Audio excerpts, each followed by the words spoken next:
Good morning. Thank you for having me.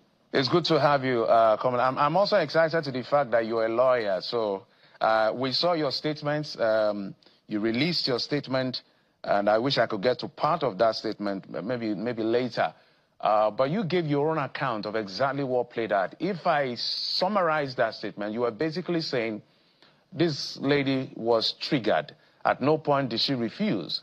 But I'm not going to speak for you. You were on that flight. So tell us, where were you seated, your seat number, where was she seated, and what exactly happened that things escalated to the point? Because what you're going to tell us now is what none of us is... so none of us is privy to what you're about to tell us now. We've only had a statement from Ibom Air, and now a lawyer who was not in that plane but briefed by Comfort has spoken, but you are an eyewitness. So, Barrister, tell us what played out. Okay, thank you. Yes, I'm a lawyer, but I'm appearing this morning, and I'd like to just stick to that. Now, I was sitting to her immediate left. So I was on the aisle seat to the left. She was on the aisle seat to the right. So my seat number was 14B. There was a gentleman to my left who was on 14A. So her own seat number should be either 14C or D. I think the window seat is 14D, while she was 14C on the aisle. So we're right next to each other, and it was a small plane. So I think the distance between us was no more than 2 feet. Yeah, so I heard everything. I saw all that transpired. And yes, she was triggered.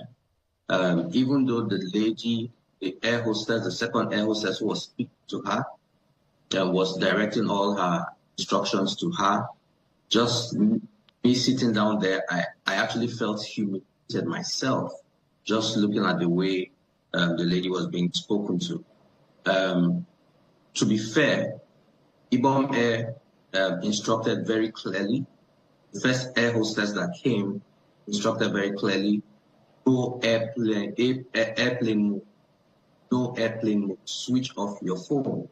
After takeoff, then you can put on and put flight mode. So it was very clear.